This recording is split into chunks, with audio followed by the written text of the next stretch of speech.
largest law firms. So I've worked in some of the world's largest law firms. But I'll probably say all of them have been top 20 law firms, largest law firms in the world globally. And and this has taken me from the UK to the Middle East. So I spent 8 years living in Dubai and traveling, working in Asia and the Middle East and UK. So covering 3 time zones and managing legal revenue for these law firms. And so that was my background for about 16 years in total. And so the topic today to do with imposter syndrome, and I've named it the dreaded imposter. And I've definitely been impacted by imposter syndrome, and I've had to figure out, because a lot of the time I didn't realize that I was impacted with imposter syndrome. I didn't know it had a name. I didn't know too much about it, and so when I actually started the training and understanding it, then I recognized myself in so many areas, and it comes into your life, and sometimes you don't even know it's there, but it's definitely a big thing amongst women, and also amongst Black women who are working in a corporate environment. So it's really good that I'm I have this information and I'm sharing it, and I hope that it's something useful to you all. And I want it to be interactive. So I'm going to have some slides. We'll go through some slides. I'm going to give you a couple of little exercises, and I want you to talk to me. Let me know, I'll ask some questions, and let's just engage together. I believe in interactive learning because I feel that I'm one of those people who really thinks big, that knowledge isn't power. Knowledge is knowledge. It only becomes powerful when you apply it to your life, or you share it so somebody else can apply it to their life. So the application of knowledge is power. And so that's something that I say a lot, and I believe in that. And so in order to make it easier for you to apply knowledge, it's good when you're learning, at the time of learning, that you attach some sort of emotion, some sort of feeling to the information that you're learning at that time, because what that does is it helps it to stay firmer in your memory. So when you're writing, when you're thinking about it and listening to something and applying it to your own life, putting yourself in that scenario, it helps you to get an attachment to it whilst you're learning, and helps you to remember it. And because this is something that impacts so many of us on our journeys, especially as we're progressing in our careers, and especially this is the Association of Black Coaches, and with coaches, one of the things I found is that it's quite rife within our coaching community as well, especially when you're transitioning out of a 9-to-5 job. And so with this particular training, whilst I've trained on this before, I've made some changes to make it a bit more relevant for coaches. And so I hope if imposter syndrome is something that you're struggling with now, or maybe if it comes up in the future, then these tips are going to be helpful for you. So is everybody okay for me to jump on my slides? Let me know in the comments if you're happy for me to put my slides up and go through with you. Fabulous, fabulous, fabulous. Okay, let's do this.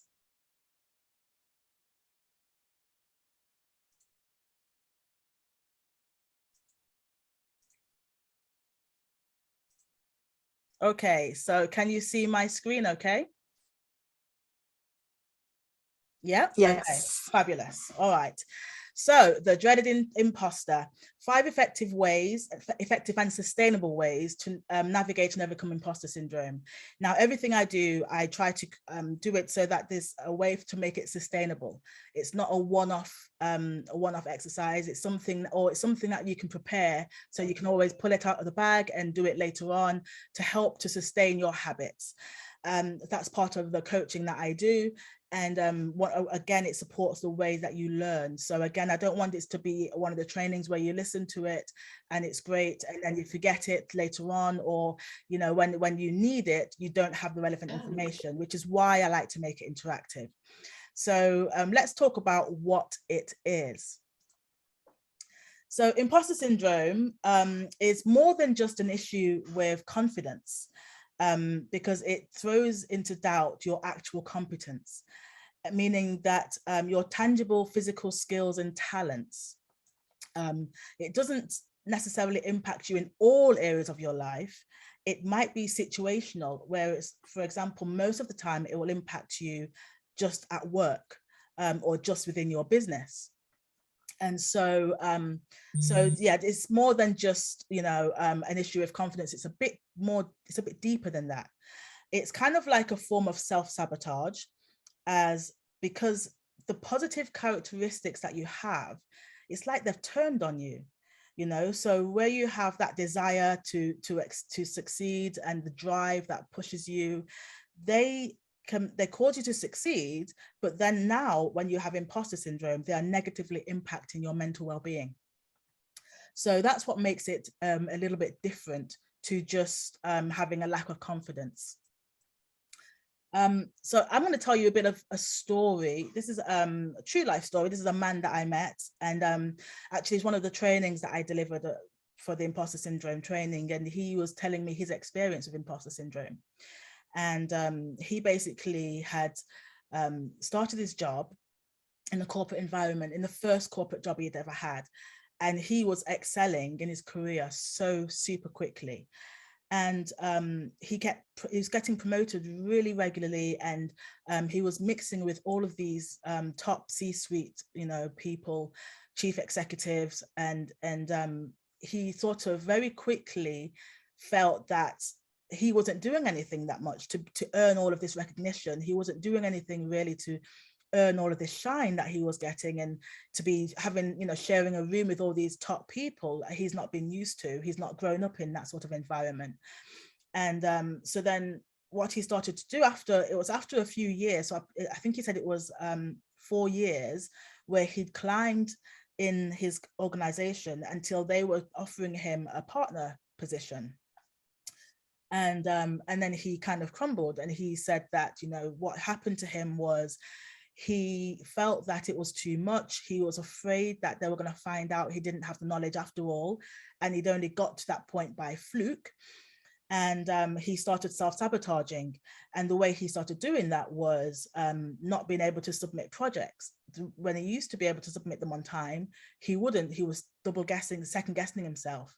He was really doubtful of his achievements and thinking, I can't submit this, it's not good enough. They're going to find out I don't know anything, they're going to fire me. And he continued that behavior for such a long time that he failed to submit a number of projects. The projects that he did submit, he didn't do his best work, and eventually he did get fired. Now that impacted him even more, because that for him played right into his story that it was a fluke. And so what happened for him was the next few jobs that he took afterwards were 3 or 4 levels below what he was. So whilst he was coming up to partner or director level at this one job, every job he applied for after that was at the basic starter level. It's like he was starting his career all over again, because he felt so strongly that he didn't have the knowledge and he should be at the starter level. He felt that that was where he fit. So he spent a few years back starting, you know, from the ground up again. And then as he started to move again, every time he went close to being promoted, he would panic, because he would get promoted because he was already more senior, really. He already had all of the knowledge, but for him, it just made him panic. And then that's when he saw a coach. And when he saw a coach, he worked with a coach and did some exercises, and we shared some similarities in the exercises that I do and that he did. And then he's changed now. Now he is a director of a company, and he's now back to the positions that he should be in. And he recognized where he was going wrong and the mindset that he had. And so I share that story with you to show you how deep imposter syndrome can impact you. And if you don't pick up on it and don't do anything about it, it can impact other decisions that you make as well, which can continue throughout your life. So it's really good to understand how it works and to know how it manifests in your life. So I just wanted to share that story as an example of how deep it can get. So it's something that you can look out for, whether it's for yourselves or for your clients. So let's talk about who it affects. Now, it's often something faced by high achievers, people who reach a level of success, especially when they hadn't expected it or considered it. And the thing is with this, you're succeeding based on your hard work and your efforts, but then you push yourself even harder because you're worried that you don't deserve your success. So then you push yourself harder, which means it's even more hard work and more efforts. And then you get more success, and then you push yourself harder until eventually you burn out, because you're constantly trying to prove yourself. You're trying to prove that you're supposed to be there. You're supposed to be in that position. Now, another thing with imposter syndrome is that a lot of people have really high belief in your ability and your skills, but you have a low self-belief. You think that you're not worthy of the success you're achieving, whereas other people will trust you, but you don't trust yourself enough. And that's also how it affects you. It causes you to feel like a fake, like a fraud, and makes you think that you're going to be found out. And so it causes you to feel like you've got to hide. And then these thoughts eventually manifest into overwhelm, anxiety, and stress, and then burnout. And in my corporate career, I completely burnt out for many different reasons. But because I pushed myself, because of an unstable situation in my home life, I would work almost 15 hours a day, every day, in 3 different time zones, 6 days a week, to avoid what was going on in my home life. So I worked and I worked. But not only that, I was already under imposter syndrome because I worked in the legal industry. And you don't get many Black faces in the legal industry, especially not at the level that I was operating at. So I was always, until the last job that I had, the only Black face.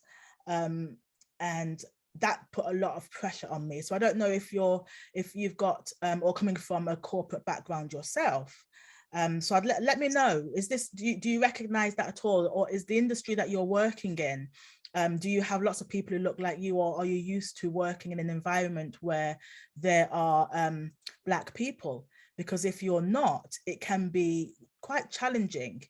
And you tend to feel like you've got to try harder. You've got to make sure that you're representing your whole nation, your whole community, So let me know in the comments. So Shireen, you've burnt out as well. And yes, I'm glad it's resonating, Michelle, because this is something for me, being the only Black face in all of my legal, jobs. At first I started off like not really knowing how much of myself I could bring to work. And so, and I was very conscious about how I looked, how my hair would be, make sure that I looked professional in their eyes. In the beginning, you wouldn't see me with shaved back and sides and dreadlocks. That wouldn't happen. I had relaxed hair, right? I had straight hair, and I would literally, I had alopecia. And I ruined my scalp and my hair because of the number of times I relaxed it, so that I could make sure that I was presentable in these law firms, right? So, the way that it impacts us as Black women is different. So we have this whole, if we're going into the corporate industry, we have this whole other side of us that we are representing. So it's easy for us to feel that stress. Yes, Michelle, it's untenable. It's easy to feel that level of stress, because not only are you trying to keep your job and do well and succeed, but you're like the only one in the office that looks like you. For me, I felt like I better do a good job, because one day I want them to hire another Black face. And if I don't do a good job, they might never hire anybody else, right? So I had that on me, that pressure I was carrying. And in the beginning, I went into the industry kind of feeling like I'm going to be really quiet and make so they don't recognize that I'm here. It's like I had to kind of be in the background before they realize, oh my God, what's this Black face doing in the meeting? So I would go to the meeting and be quiet, and I would work my tail off, work really, really, really hard to make sure that even if they decide I don't want a Black face in the office, my work was so good that they had no choice but to keep me. Right? Exactly, Ivy, getting up to beautify yourself, crazy stress levels before work. Yeah. Do you know how many times I went to work with a burn on my forehead from where I've been trying to use the curling tongs and rushing, but trying to make sure my hair looks good, looks good before I go to work. Oh my goodness. And wigs. So back when I was doing that, I never really, I think wigs is more of a more recent maybe for me, but and it wasn't really a thing in Dubai where you could just get that sort of stuff easy. So it was always my hair. And I, at that point, I'd cut my hair, so I had like cropped sort of pixie cut. It was really something that made me stand out in the office, but it was still classed as, you know, decent and neat. And I made sure that I would literally spend an hour on my hair every day to make sure it was neat before I go to work. So yeah, we have these different pressures as Black women that we're having to think about, which adds to, you know, we're second guessing our work, but we're also second guessing ourselves. We're also worrying about how much we can bring ourselves to work and how we're going to be presenting ourselves, as well as the level of work that we're doing. So falling into imposter syndrome and struggling with self-doubt as a Black woman in the corporate industry is really, really easy. So many of us as women, never mind Black women, struggle with this. I think the stats, I've got it somewhere in the slides, something like 70% of people face imposter syndrome at some point in their careers. And even when I became a coach, when I got my first corporate client and they paid me a couple of £1,000s for this offer, and I was, you know, that's when for me, again, my bout with imposter syndrome came back. And luckily for me, I knew what to do at that point. But for a moment, I was thinking, oh my God, they've just given me £2,500 for this offer. What if I mess it up? Oh my God, they're gonna say this is rubbish, you're not doing the right thing, give my money back. All those negative thoughts. And then, you know, before I say, come on, John, what are you doing? You know what you're doing. You know how this goes. And then do my self-coaching to bring myself back to common sense, you know. But it doesn't matter at what level you are, because imposter syndrome tends to come the more senior you are, that whenever you reach a big milestone, whenever you reach a big milestone, it presents itself in your life in so many different ways. So the slide I've got here, it shows some of the different ways it will present itself. So self-doubt and low self-esteem and self-trust is challenged. The need to be perfect. So you're constantly struggling with perfectionism. You're unable to be satisfied with outcomes and results because you're too busy trying to be perfect.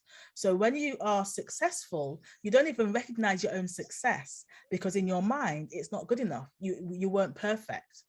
You focus on negativity and mistakes and not the wins and achievements. You're unable to see the learning and opportunities in mistakes.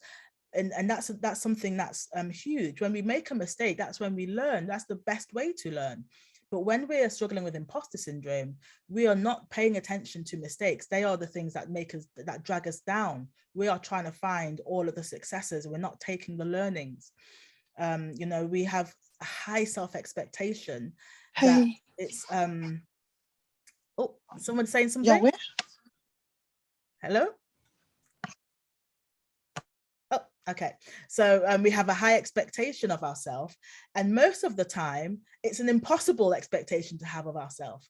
But we task ourselves with these really high expectations, and then when we can't achieve them, when we can't reach those expectations, we beat ourselves up over them. Now, one of the points I've gotten here is becoming unaligned with your personal values. That creates a deep-rooted doubt and unknowing. And this is a slightly different aspect to imposter syndrome.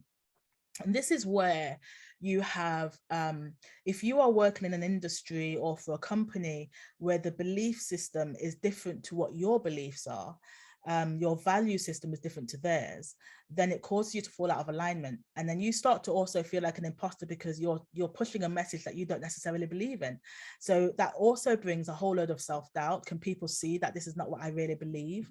So keeping your alignment is something really important, because otherwise you're almost guaranteed to have some sort of imposter syndrome. when you are operating out of alignment. So you've experienced that, Shireen. That's really interesting. And because it's not really common for people unless you're in a specific industry. I'd love to hear what industry were you in, Shireen, if you don't mind sharing. No, I don't mind. I actually worked in construction, and I didn't think I'd ever end up in construction, but I ended up working in construction, both on site and as doing corporate responsibility for a construction company. Right. In the office, so in a very corporate environment.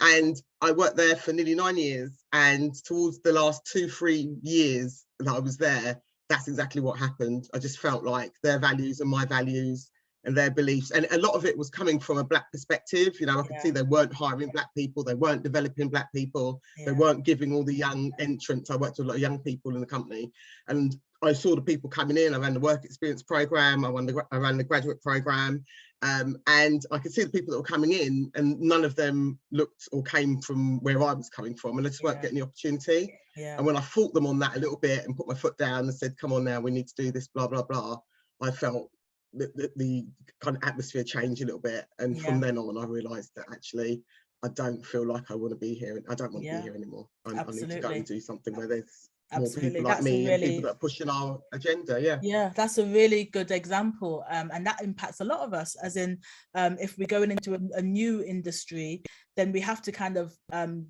make sure that we're aligned. And I think now, like, you know, the last couple of years, things are different with the landscape of organizations. Most companies, especially if they're big companies, they're trying at least to show diversity and inclusion.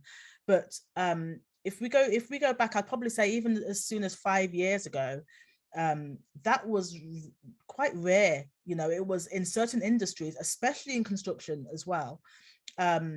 It's quite rare to see the diversity aspect being pushed. People trying to actually build an organization where the environment is diverse. It was normally just you get in where you fit in. It's who you know. It's you know, I connect with you at the interview because we like the same things. We went to the same university. We've got this, you know, our fathers know each other, and the blackface doesn't fit into that. So so that's, you know, that's another thing where when you're going into those sort of industries, it's difficult to feel aligned. Because your values are being challenged. It's almost like you're not welcome there, but you're there. So how do you fit in? How do you create that that landscape to make sure you've got a space? So so yeah, thanks for sharing. Thanks for sharing, Shireen. So we've talked a bit about imposter syndrome, and we've talked about what it is and how it manifests. And so I'm going to actually just talk to you a little bit about, there's an expert called Dr. Valerie Young, and what she did was she wrote a book's called The Secret Thoughts of Successful Women, and why capable people suffer from imposter syndrome and how to thrive in spite of it. And it's really, really interesting book. And she is like one of the most well-known women or experts that deal with this field. And she broke down imposter syndrome into 5 different characters. So so she categorized each kind of imposter as a character. And so I'm going to go through what these characters are. So listen carefully, okay? Because I'm going to ask you to do something afterwards. So, okay, who are the imposters and how do we spot them? Right, so let's start with the perfectionist. The perfectionist, perfectionism and imposter syndrome go hand in hand. Perfectionists often set excessively high goals for themselves, and when they fail to reach their goal, they experience major self-doubt and fear that they're never going to measure up. So they have the mindset that if they want anything done right, then they're going to do it themselves. In other words, kind of a control freak. Okay. So this is likely to be you if you have difficulty delegating, if when you don't hit your goals, you tell yourselves you're not cut out for the job, and you feel like you just need to quit because it's not for you. If you delay progress to try and get things 100% perfect 100% of the time, and if you're not often satisfied with your success because you always think you could have done better. If you recognize any of those characteristics in yourself, then you are likely to have the perfectionist character. The second one is the superwoman. The superwoman pushes themselves so hard, trying to measure up to people that they believe are better than them. They're aiming to be the best at everything that they do. They benefit, the benefit of them pushing themselves is that it covers up their insecurities, because deep down inside, they feel like they're not good enough, they lack self-worth, they struggle they're always comparing themselves to other people. So they're struggling to own their own space. So if they can push themselves so they can try and be the best, nobody can see those insecurities that they have. The problem is that the more they push themselves, the excessive workload causes them harm, not only to their mental health, but also to their relationships with husbands, spouses, friends, children, because the need for them to continually be working.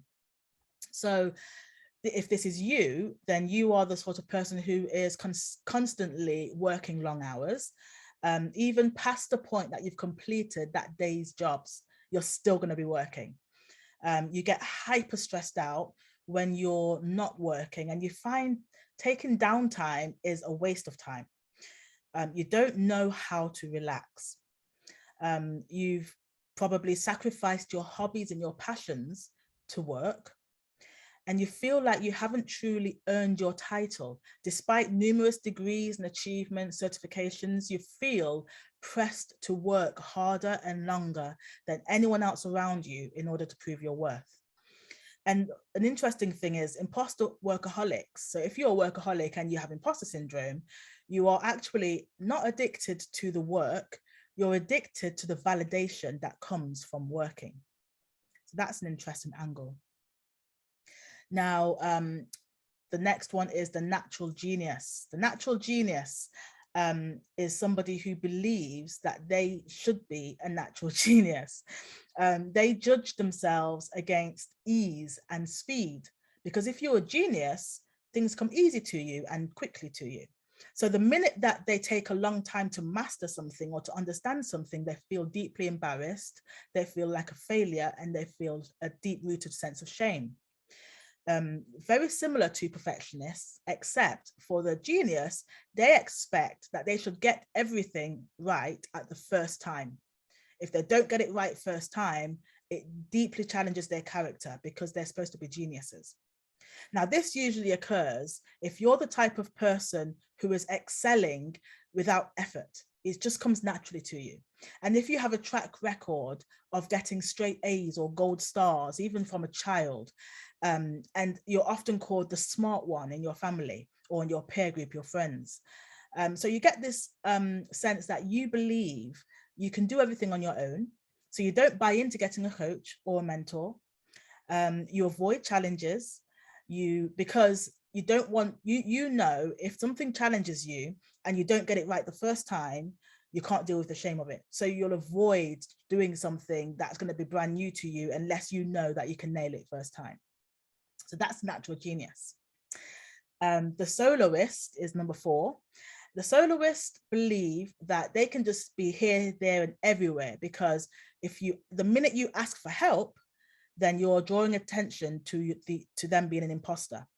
So they literally have to do everything on their own, because if they put their hand up for and ask for help, people are going to see that they're phony and they don't know what they're doing.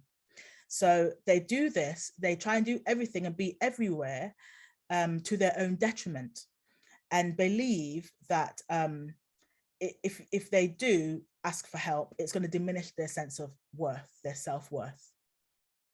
So if you are the sort of person who believes you should be accomplishing everything on your own, and you say things like, I don't need anyone's help, and they end up sabotaging yourself because of your reluctance to ask for help, then you are probably the soloist. And last but not least, you have the expert. Now, experts measure their competence based on the what and the how much that they know or that they can do. They believe that they will never know enough, and they're afraid of being considered inexperienced or unknowledgeable. They don't apply for jobs, unless they can fulfill every single requirement, especially when it comes to the educational requirements. And they're constantly seeking out training and certifications because they think that they need to improve their skills in order to succeed. No matter how long they've been doing their job or running their business, they always feel a crippling sense that they still don't know enough, and they're unable to accept the title of expert. So even if they've been doing their job for 20 years and someone says, oh, you're the expert in this field, they would never accept that title because they feel so less than that. Even the 20 years worth of knowledge and experience, they feel they still don't know enough to be called an expert. So this is the sort of characteristics that the expert has. So I wanted to have a think about, what character do you see in yourself?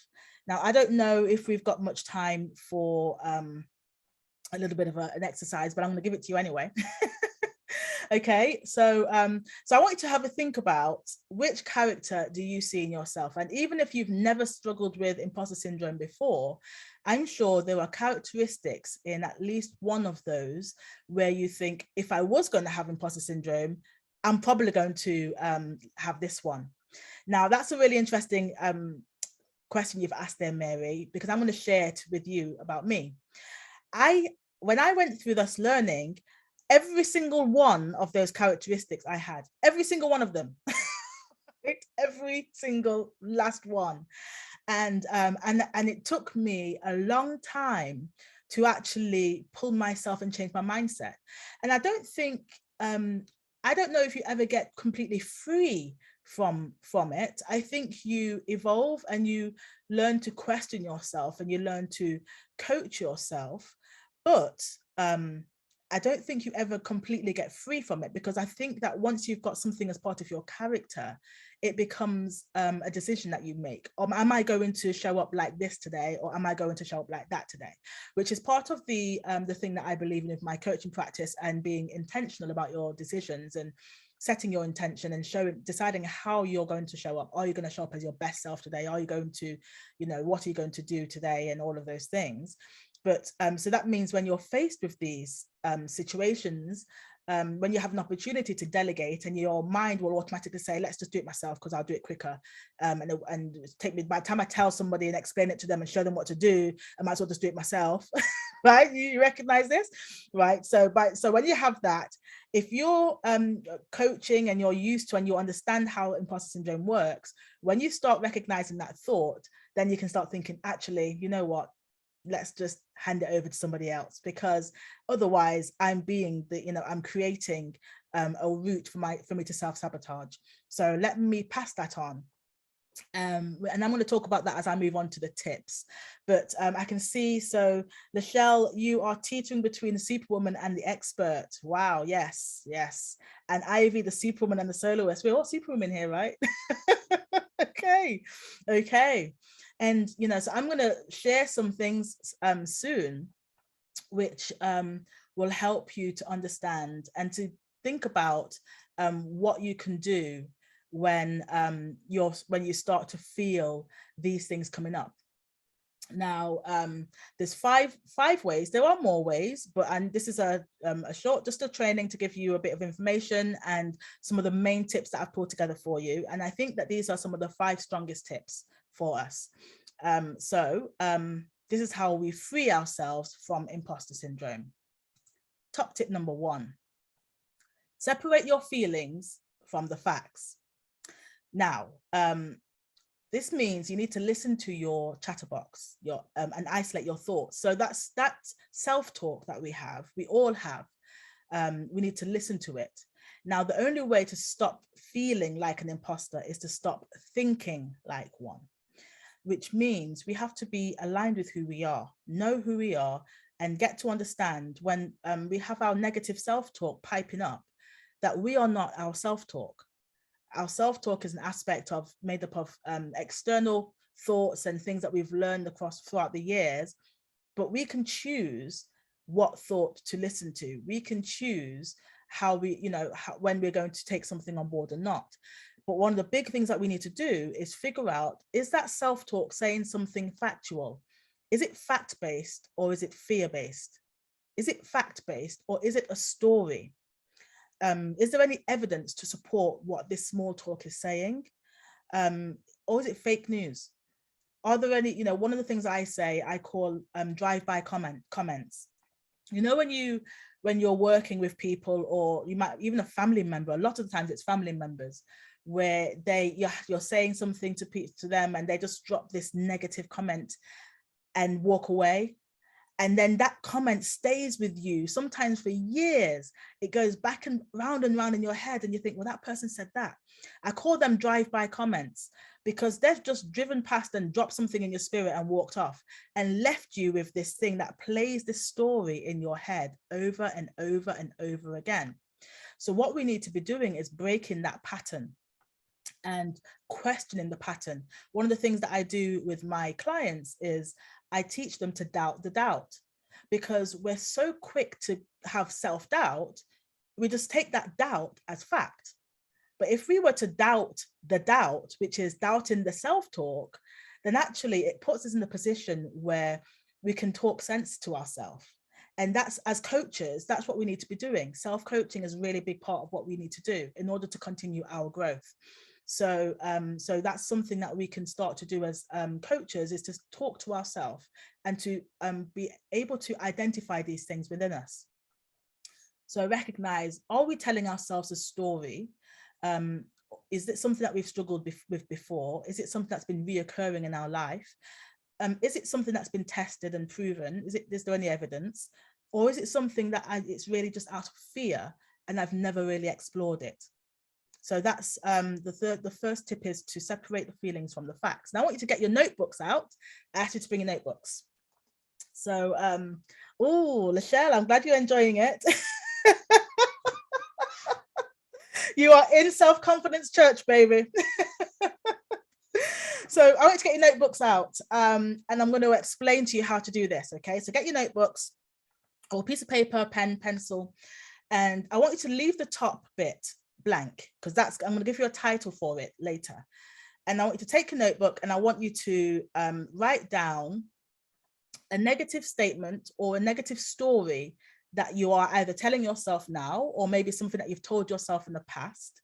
And so let's say you write down as a negative, so it could be something like, I don't have the experience to do this, or I'm way out of my depth, or this is bigger than me, something like that. A negative statement that you tell yourself.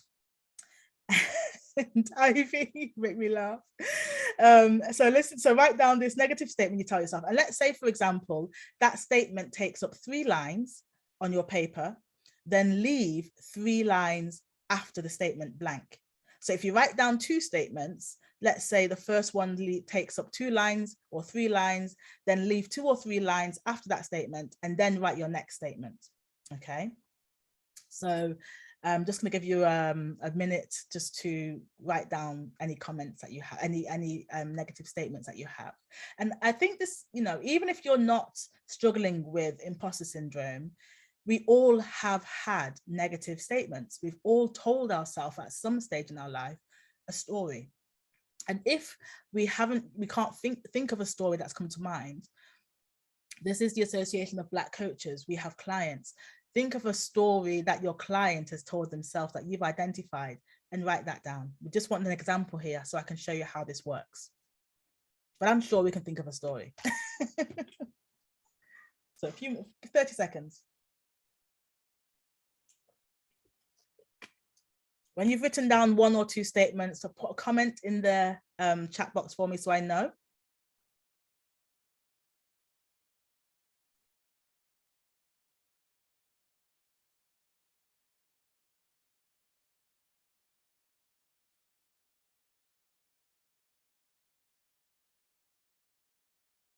Fab, Lachelle. I like that tick. How's everyone else getting on? Great, Shireen's done. Okay.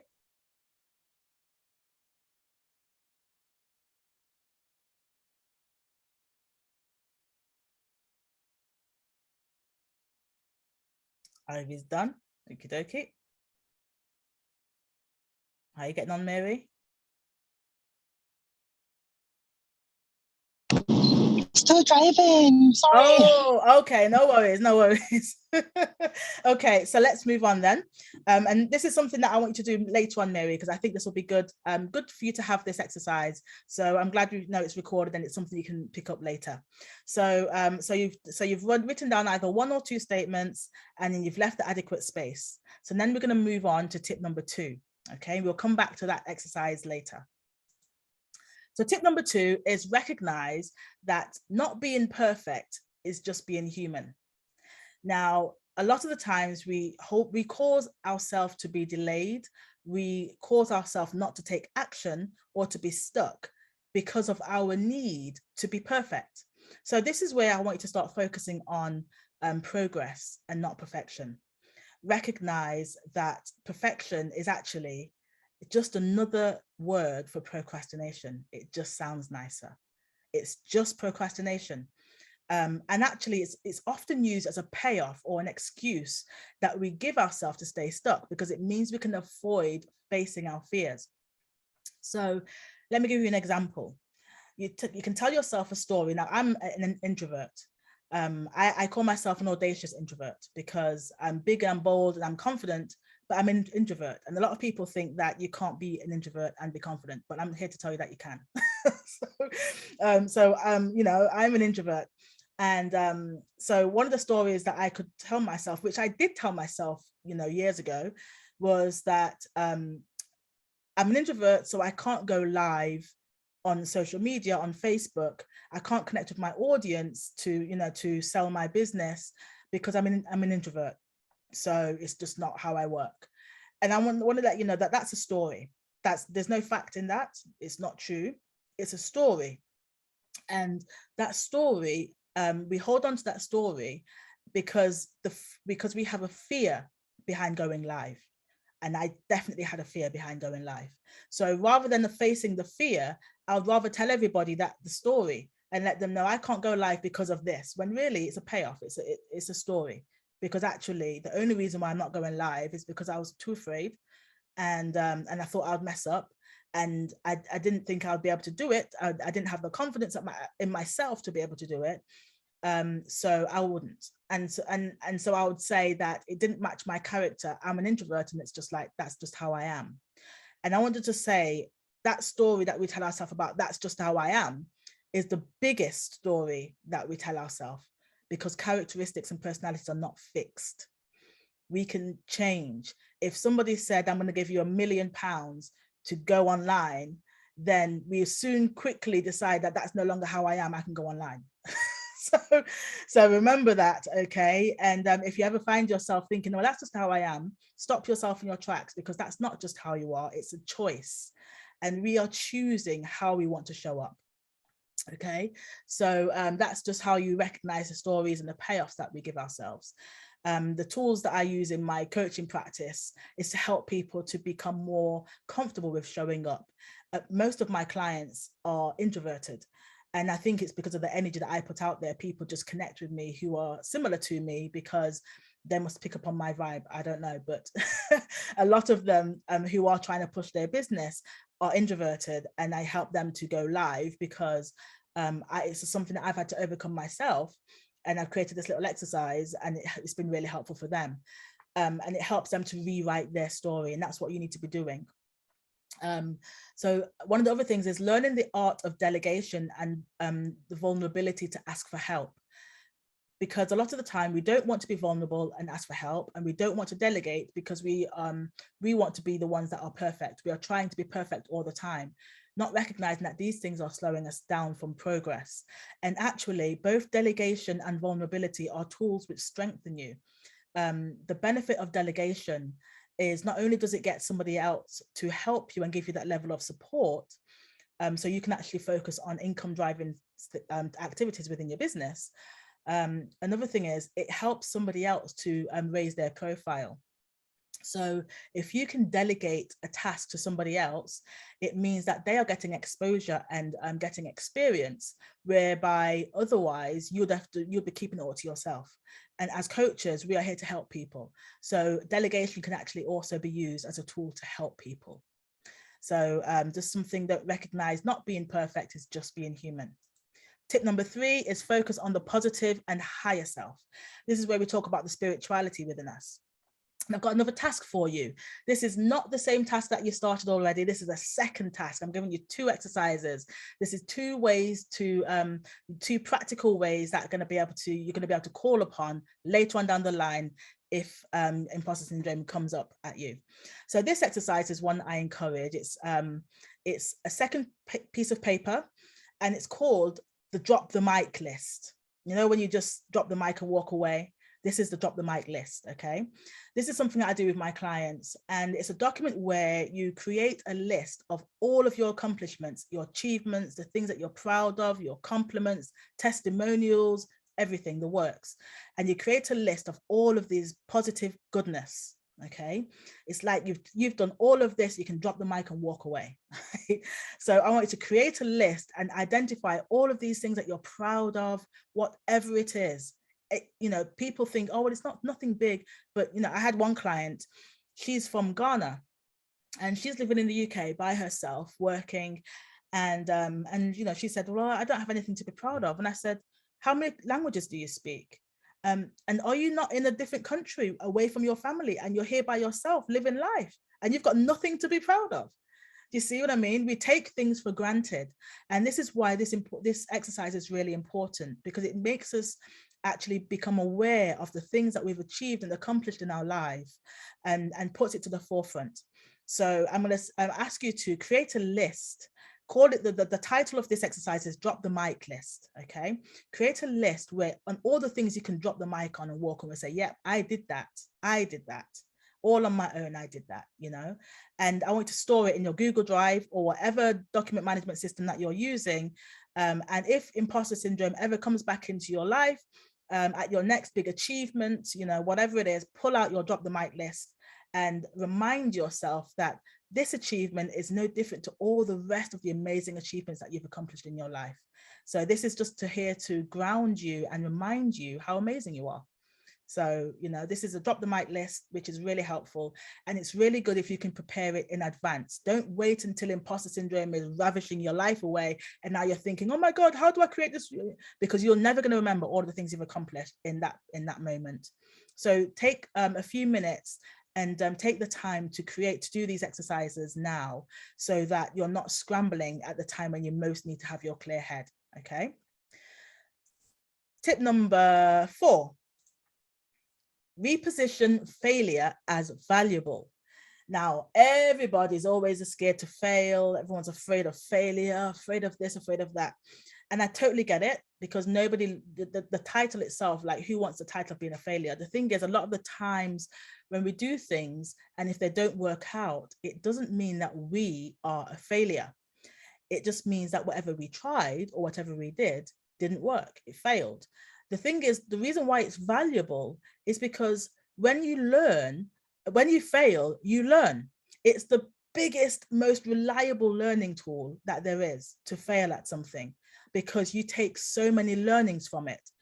And if we see it as something that we have to keep avoiding, then we are we're not going to take action when we need to take action, because we're going to be avoiding failure, and it's going to keep us dreaming small. And when smart people play small, everyone loses. Okay, no one wins when smart people play small. So you have to reposition your relationship with failure and consider it as a value. It's something that you can get value from. And I want you to think about where you are in your business. Okay, think about where you are in your business, and think about where you might have played small because you were too afraid to go big in case it didn't work out. And then I want you to actually think, can I do it in 2022? We are embarking on a new year. So how can I play big in 2022? That thing that you didn't do last year, or, you know, the thing that you held back on because you were too afraid to do it, We're going to do it this year. We're going to do it in 2022. So think about, what was it that you held back on? What was it that you didn't do because you was too afraid, you was too nervous, you felt like it's not the right time for me because I've got this, and I've got this, and I've got this, but you know it's going to be the big thing that's going to change the game for your business. So think about that and take action in 2022. My favorite quote is by Nelson Mandela. And it goes, I never lose, I either win or learn. And failure, like I mentioned, is the best learning mechanism that there is. So rather than avoiding it, we should be trying as many things as possible and using all of those failed attempts to sharpen our knowledge and our skills. Tip number 5, and that is create a new script. So here I'm going to remind you, first of all, is that what other people think of you is none of your business. So if you're telling yourself a negative story because of what someone said, then drop it, because it's not important to you. It doesn't have to actually feature in your decision making. Once you've done the rest of those 4 tips, I want you to go back to your list that you did on the first exercise. Okay, so the first exercise, go back, and I said to you that you leave the spaces underneath the negative statements. So you've got the negative statement and then you've got a space. In that space, I want you to write the positive opposite of the negative statement. But I want you to write it in the form of an affirmation or something that resonates with you or empowers you. So for example, let's say you said that I feel over my head, or this is bigger than me. You can write something like, I am constantly learning and I'm learning new things every day, or I'm getting better every day.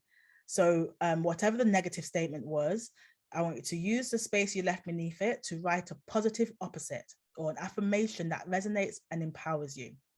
Something that motivates you to move and take action, and something that tells your story better than the negative statement does. And when you've done that, I want you to write the title of this list. This list is called the Power Up list. This is where, when you find yourself telling yourself negative statements, negative stories, you are going to pull out your Power Up list, and you are going to power up by reading through those positive answers. You now have a response for those negative stories. So this is where you power up. Okay, this is another one of my terms, one of my lists, and it's something, again, that you do in advance. You create this thing in advance, and you think about all the negative statements and stories that you've told yourself, and then what you do is you create this list with the positive opposite. So when you find yourself having a negative thought loop over and over again in the future, you don't have to be thinking about what can I say to combat this, because you've already got a pre-prepared list. So create the list and store it in your document management system. So to summarize, the top 5 tips are: separate your feelings from the fact. Recognize that not being perfect is not being fake or fraud, it's just being human. Focus and accentuate the positive and higher self attributes. Reposition your tolerance to failing as a highly valuable characteristic, and rewrite your narrative and tell yourself a new story. Now, how am I for time? Have I got a couple of minutes left? Yeah, okay. Because there's something I call the 3 M's, which is maintain momentum mindset. And this is where you have the mindset that continues to create momentum. As a coach, we always want to be creating momentum. We always want to be growing, so that we can always make sure that we are sharp for our clients and we are always at our best. The moment that we find ourselves getting stuck, that means the momentum has stopped, and we are some way holding fear from a position of pain. When we hold fear from a position of pain, it keeps us stuck. It makes us feel we don't have a choice and we can't move forward. And what the aim is to hold fear from a position of power. Now, imposter syndrome, self-doubt, and negative thinking are all aspects of deep-rooted fear. So this is why I told you about holding fear from a position of power and pain, because if you are struggling with any of these things, there's a fear that you are trying to protect yourself from feeling. So in order to keep a momentum mindset, to keep things moving for you and for your business, and therefore for your clients, you need to identify whatever fear it is that you're facing or that you're faced with, and overcome that, which is where I come in. But, you know, as coaches, this is where we do the self-coaching. And it's really important that we self-coach. And not just that, but doctors have doctors, lawyers have lawyers, dentists have dentists, coaches should have coaches. Get yourself a coach, a mentor, somebody who can support you. And more than that, be somebody else's mentor. Find somebody who's junior to you and pass on those skills, because that's one of the best ways to keep imposter syndrome at bay, when you can actually see yourself and your brilliance in action by supporting somebody else. So these are some of the ways that you can maintain a momentum mindset. Another thing that's really big for you to do is own and celebrate your achievements regularly. It helps you to avoid burnout and cultivates self-confidence. Okay, so I hope that's been helpful for you. And I wanted you to use this opportunity to accept and embrace your capabilities and recognize how amazing you are all by yourself. And so that's a run through of the workshop for you today. Sorry, we didn't have more time to dig into some of the question and answer sessions and stuff, but I hope that's been useful, and you know where I am if you got any questions. Oh, wow. You'll definitely get more time next time. How long do you want? Wow. Awesome. I mean, you can see the feedback in the chat. That was really good. And actually, I've just had a really good breakthrough in my head in an area where I was a little bit stuck and I hadn't realised. So that's been really good. I'm going to really reflect on that tonight. Oh, I'm really glad. That's amazing. That's amazing. I'm really glad. That's so good. I love it.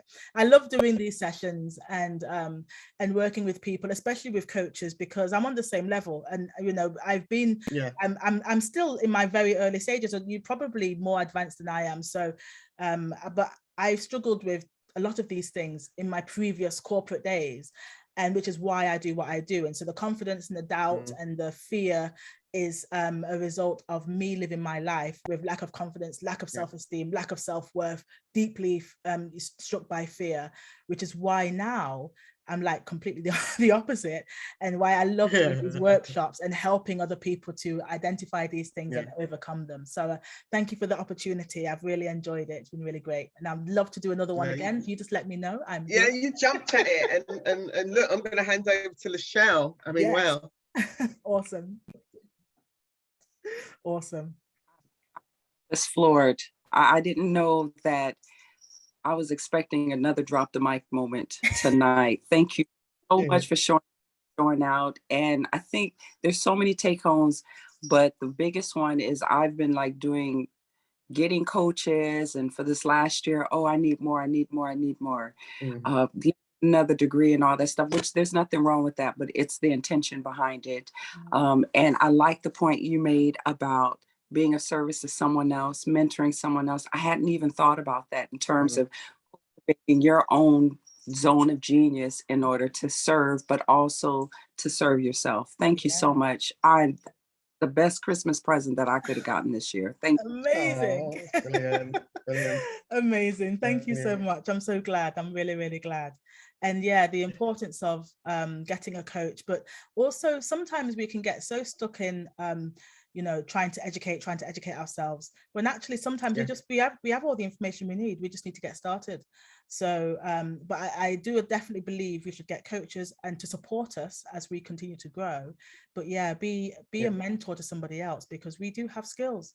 Even as a beginner, you're still more advanced than somebody else who's just having an idea. So there's no level at which we can get to, or which we can be at, where we don't have enough to be able to gift somebody else. So it's really important thing for us to do, and it keeps us sharp as well. I think that's brilliant, and I really agree with that as well. You know, and sometimes it's nice to have someone who's just a couple of steps ahead of you. They don't have to be miles ahead. They just need to be able to get you to the next point where you need to go. And sometimes it's less intimidating having someone that you know is, or you're almost doing it together and working it through, as opposed to I do believe in that. Definitely. Brilliant. Is Ivy, are you there? Yeah, she's just dropped a comment, said, when you combine your skills, it's a great strength for you practice. Absolutely. So collaboration is all the way, you know, trying to collaborate with someone, and it's really important for our own growth and keeps us grounded as well. And also is an accountability buddy for us, which also is, you know, the best way for us to move forward. Yeah, I'm a believer of collaboration because from the beginning, because not only we are coaches, but we can use it in other ways. Absolutely. And it helps us a lot in penetrating in different fields that we don't feel like we can penetrate, but indirectly we can get jobs from there. Yeah. You know, true. and Very strengthen true. the coach. Very true. And also collaborating with other people on live events on social media. When you do things like that, you benefit from their audience as well as your audience, and they benefit from your audience and their own audience. So you don't know who's going to be able to, you know, basically you're giving yourself wider exposure. And it's amazing because you don't know who's listening in the other person's audience or in your audience. You can help one of the two, you know. So collaborating is really important, and we don't know how far it can take us. So yeah.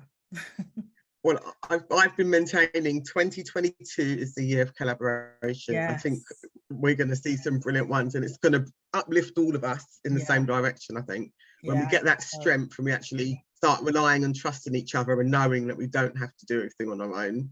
And that you've got sisters that have got your backs. And exactly. Brothers. Exactly. Because look at where we are now. We're all coaches, but we have so many different fields that we're operating in. We cover different areas. So how strong are we as, you know, as an association, as a unit? How strong are we? And even on this call now where there's 5 of us, we're all in different niches, or we all have different skills. Do you know what I mean? So there's so much power amongst us that, you know, it's incredible not to put it to use. So yeah, 100%. Well, thank you so much. That's been really good. We're going to see a lot more of you. Everyone else, feel free. This is a platform, you're part of it. If you want to come on and share something, and even just maybe have some sessions where we all can just talk, you know, and there's a topic or something, and we can just share our experiences. And I think the more we talk, the more we'll bond and we'll find strength between us and ways that we can connect. So, and also just to 100%. get to know each other, more. Yes. As well. So you know, just talk. It's nice. Yeah. I love the process, almost like a mini peer-to-peer like review session. And as you guys know, I'm coming out of the backside of family tragic death and all that stuff. I feel really strong, and it's been these kind of sessions that have really filled my heart space, and it's just been really powerful point of healing. So I'm ready to get started again in the new year. So I'm so glad to be a part of this amazing accepting group, and I step of the way in my other peer group. So thank you all so much. This is an amazing space. Awesome. Brilliant. Yeah, well, on that note, I want to thank you all. We'll be in touch over the holidays. We will record this and share it with everyone. Jojo, obviously, I'll make sure you get a copy. Thank you so much. Brilliant. And look out for all the stuff Mary and I have got planned in the new year. Exciting. You'll probably all get a call from us. Yeah, we want to check in. So Mary and I will be ringing you all between the both of us and just checking in, seeing how you're doing, how we can offer you more value, where you're at, and what we can support you with next year. So hopefully we'll catch up and speak to you in person over the next couple of weeks. Brilliant. All right. Brilliant. Thank you so much. Goodbye, Thank you so much, everyone. Take Thank care. you. Bye. Thank you. Bye.